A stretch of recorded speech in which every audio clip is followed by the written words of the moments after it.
everybody and welcome to DBTV channel Crossroads.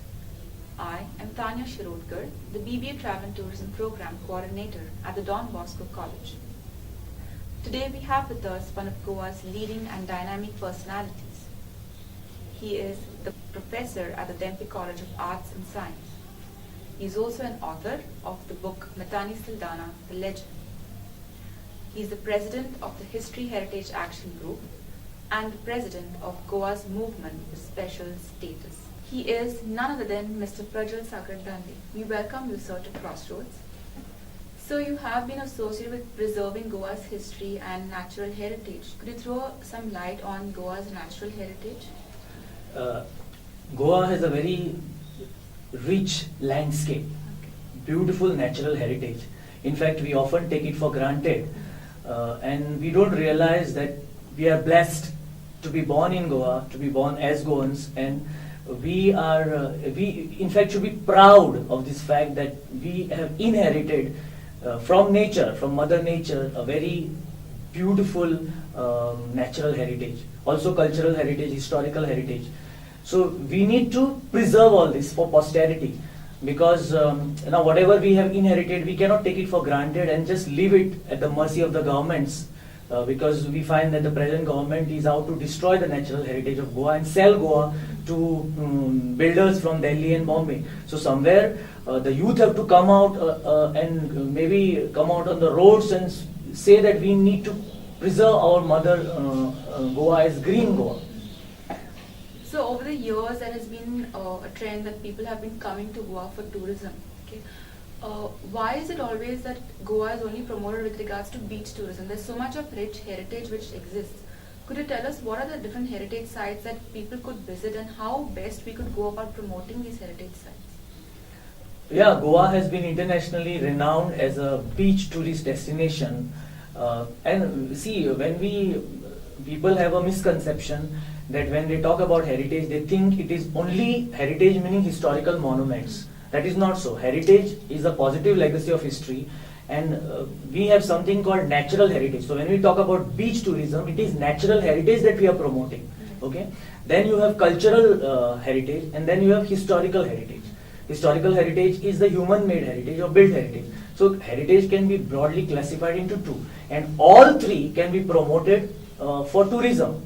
As you all are running a course in travel and tourism, so and in fact tourism is the backbone of our economy. We welcome the tourists, we need the tourists. Okay, so this heritage has to be promoted. Over the years we have promoted beach tourism, it is very good, but only thing is the negative aspects that have come along with the beach tourism, like for example drugs and such other things. Somewhere that has to stop. Now the hippies used to come to Goa, and personally my opinion about the hippies is very good, because they they connected with nature and they selected Goa as their destination.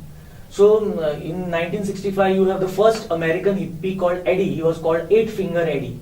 Okay, he had only 8 fingers, and he in fact started this trend of hippies visiting Goa. But people miss this. Any white person is called a hippie. He's not a hippie. Hippie has a particular definition. So these people were connected with nature. The locals were happy with them.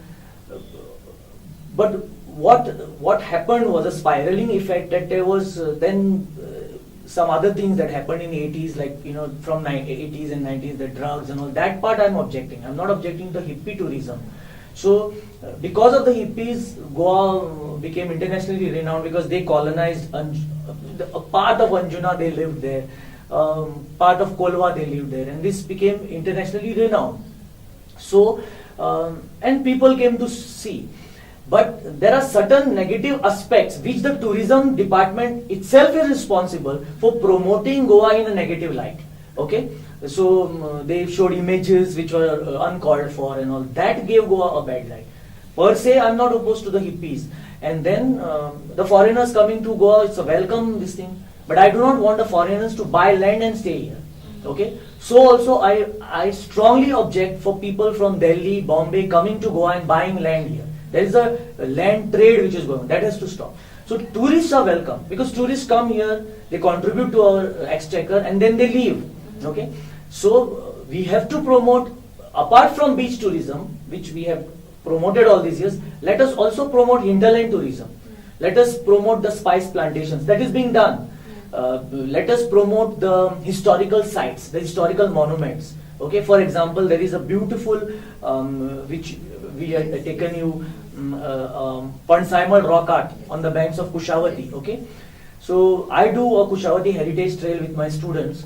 So that has to be promoted to the truth. But cleanliness has to be maintained. There has to be dustbins and all that, and there the cleanliness of the site has to be maintained. So if we take proper care of our tourist sites and don't over-exploit them, I think tourism, hinterland tourism, historical tourism, heritage tourism, in the sense of showing them cultural tourism or heritage tourism or historical tourism in the sense of heritage tourism, if you take it that way, then it's most welcome and that has to be promoted.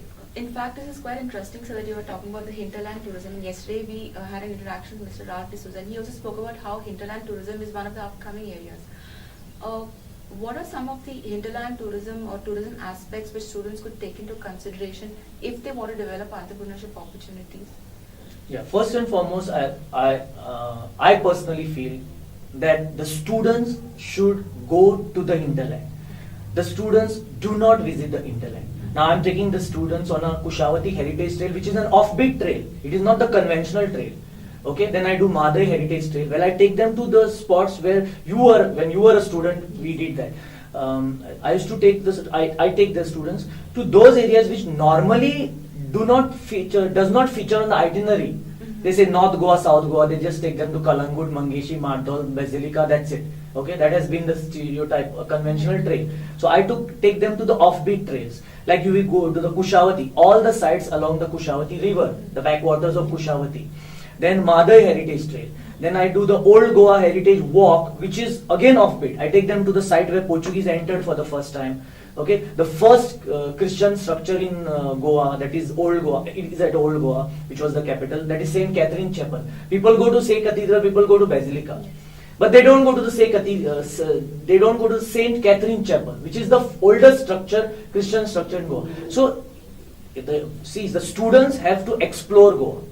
I recommend and I tell the students that go from Pedne to Kankon, go on your own. Every time the teachers cannot come with you. Every time they depend on the teachers. Okay, I've seen many students. They are, the parents come and ask, where is my son going? That kind of a fear and all that shouldn't be. Let the student be independent. Let them be adventurous. I have stayed on the mountain, Sosogat. We have gone to the caves. We have gone to the underground tunnels and all, which I show that presentation. Yeah. So that has to be done. That spirit of exploring has to be introduced among the students. Then only they will be able to see the hinterland. Okay, even choosing a picnic spot. Why it has to be invariably a beach? Why they cannot go on a mountain as an adventure picnic? Why they cannot go to a cave? Why it has to be the conventional sites only? Okay, so I feel that from their Kotigaon Wildlife Sanctuary, go and see how many villages are there. Go to the remote village called Kuskeng. So go to the various areas. There are several spots. Okay, there are villages. In fact, sorry to interrupt you, but you were telling us about this Kuskeng village. Yeah. Could you tell us something specific about this village as to why is it so well known and why should we actually go and visit it? Yeah, it is not well known. It has to be well known. Now, at the end of the tail of the Kotigaon Wildlife Sanctuary, there is this village called Kuskeng. Okay, it's a small village, but a beautiful village, rich in history. Because the last Rani revolt took place in Kuskeng in 1912. I met one person in 2005. He was 95, so he must have passed away. So that is the time he was telling me his mother told him about that last Rani revolt when he was 2 years old. The revolt took place when he was 2 years old, and he has been remembering that. There is a temple where the bullet marks are there of Moriora and Jhil Sawant. So how many Goans know this? Okay, there are two. There is one Vagra Gol. There is a tiger cave there. Then there are two waterfalls. One is seasonal and one is perennial.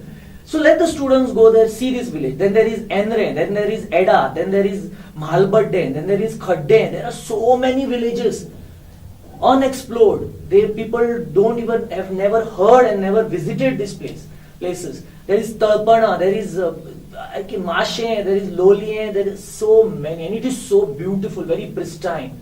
Okay, and there are waterfalls there. There are hills, and there are Morpilla is one such beautiful village. Several, like one ancestral village which I come from, my father's side, Ambeshi, very beautiful village. In spite of the mining around it, it has remained green. So this has to be explored by the students, the youth. And in fact, the youth are adventurous and they want to go and see new places. So I think these are the places that the youth should go and actually explore. Yes, them. yeah. So Goa has been very small geographically, but there have been so many empires that have constantly targeted and tried to conquer Goa. So how have these empires like the Portuguese or the Mughals, what kind of influence have they had on the Goan culture and traditions? If you could elaborate on that. See, Goa has been ruled by various dynasties before the Portuguese. What happens is we only focus on the Portuguese history. Like if you ask any Goan, what is the history of Goa? They say Portuguese ruled over Goa. They are oblivious of the fact that before 1510 Goa existed, and we have a rich history. In fact, our history starts with the Gaonkari system, the Comunidad system, which the Portuguese called as Comunidad. Portuguese only changed the nomenclature. There are several misconceptions that the Portuguese introduced Comunidades. No, the Gaonkaris existed right from pre-Portuguese times, right from ancient times. The Portuguese only changed the nomenclature from Gaonkari to Comunidades. So those villages are there, and some of them are still following that lifestyle, which the elders in the village are still held in reverence as Gaonkars. Okay, and in fact there is during Shigmo and all, they are called on the man and all. So these rituals, if you go to the village, you will see now during the Shigmo, your students should go and see the Shigmo. What is Shigmo? They should know what is Shigmo. Our students have become like foreigners. Most of the things they are not. Some students will find that they would like to see, but majority of the students, they just dismiss this as some old fashioned and all. But they should see what is a dhalo, what is Shigmo. It's a folk festival which was commemorating the rich harvest. Okay, and it is celebrated till today. I'm not talking about the floats in Panjim. The Shigmo which happens in the village.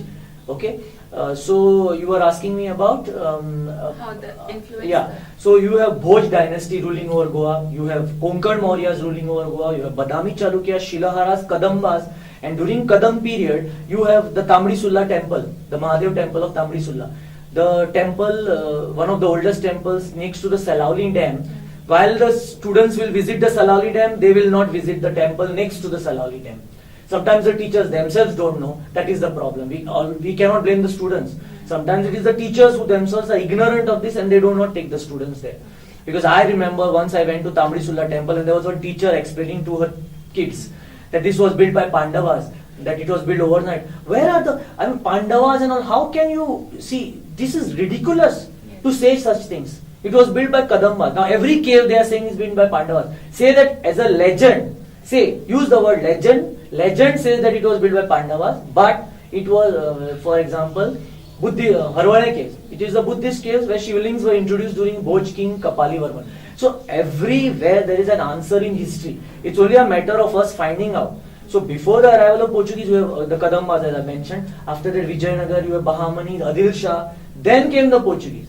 So you have a long list of rulers and the various things and there are several things that one needs to explore, especially the caves. The caves make an interesting exploration. Like we have discovered a number of caves, we have explored them, and so the students also